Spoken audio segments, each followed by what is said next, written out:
Buenos días, muchas gracias nuevamente por permitirme estar con ustedes en esta participación a la invitación de mi querida Lidia Irene y sobre todo porque estamos hablando de mi estado de Guerrero y de las danzas y del folclore y de la historia que tanto me apasiona. Yo quiero comentar con ustedes que no podemos hablar de danzas en el estado de Guerrero sin hablar de una infinidad de ellas.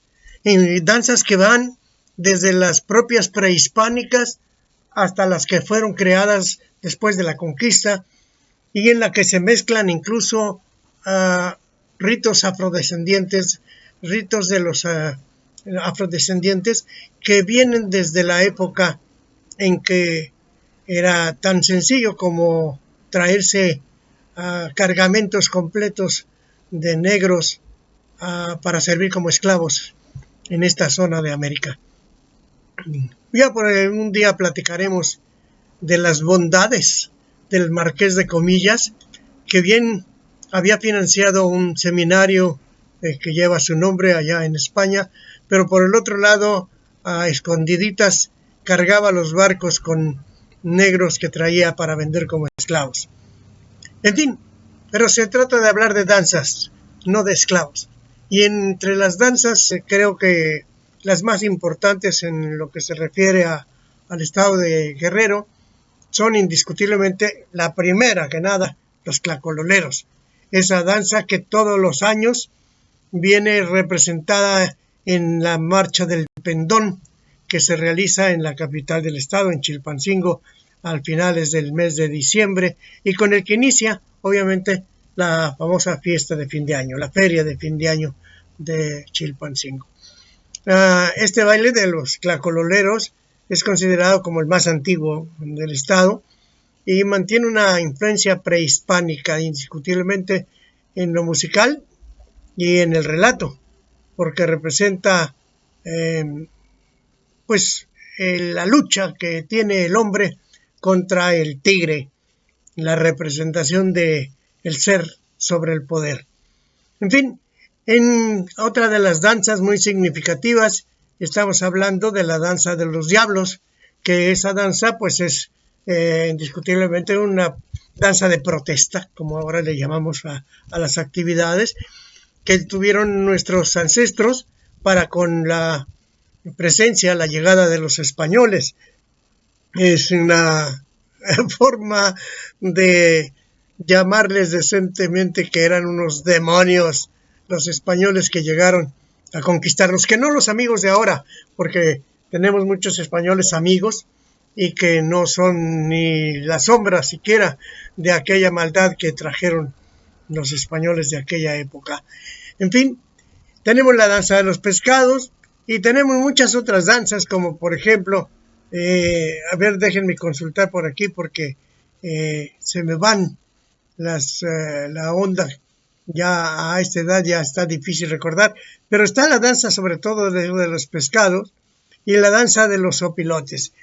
En fin, lo importante de las danzas es que es de una forma u otra, como en todo el mundo, claro, la manifestación religiosa, folclórica, costumbrista, alegre, triste, rememorativa, conmemorativa de algún suceso en alguna zona o en algún país, en algún pueblo, porque antes eran pueblos reinos, y que de alguna forma también con esto daban a entender sin palabras mucho de lo que querían expresar y que expresaban bastante bien.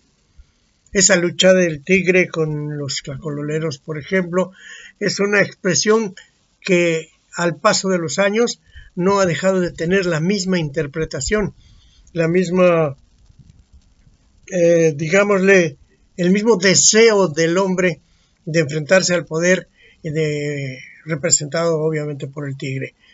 Y sigue la lucha, y ahorita, por ejemplo, estamos pasando en un momento difícil en nuestro país y está los tlacololeros luchando contra el tigre. No quiero mencionar nombres, pero la lucha es la misma. es la misma con el tiempo, con el amor y con el poder. La llegada de no solamente de los españoles, sino de muchos otros pueblos que entraron en conquista, algunos en una forma abrupta, otros contra lo que se dice en la historia pagada, en la historia escrita por quienes detentan el poder de los aztecas, que comentaban que llegaban a someter, cuando en realidad lo que tuvieron es una visión tremenda de lo que era el comercio, y llegaban a hacer intercambios, convertían a los productores, por ejemplo, de palma, en sus embajadores, y se llevaban productos de palma a cambio de productos que traían de otros lugares. De esa forma llegaban a ser una alianza comercial más que un sometimiento de guerra. Pero en cada una de estas historias que se cuentan y se hacen en cada una de las regiones, en cada uno de los pueblos, viene a la luz uno, llamémosle así, un rayo de esperanza. En todas y cada una de ellas hay un rayo de esperanza. Yo quiero, yo aspiro, yo tengo la intención de. Y así pues las danzas en México se fueron manifestando. Estamos hablando de Guerrero, pero esa danza de los viejitos de Michoacán, por ejemplo, bueno, ¿para qué hablar de ella si la sola salida, la sola presencia de quien representa esa danza lo dice todo? Así la del tlacololero. La danza de los tlacololeros es, al final de cuentas, repito, una manifestación ingente, abierta, decidida, de una lucha por el poder, contra el poder, y de un papel en el que decimos, basta, quietos. Es cierto, ¿qué cosa es el tlacololero? El tlacolol se le llama a la quema, a la roza de los campos cuando se van a preparar para la siembra. Pero en este caso los tlacololeros eran la representación del campesino, del pueblo mismo. Y el tigre, como repito, era el poder y había que domarlo, dominarlo, no matarlo. Que eso es lo curioso del caso. No mataban al tigre, lo sometían.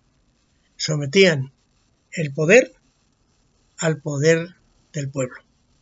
Muchas gracias, buenas tardes, buenos días, buenas noches nuevamente.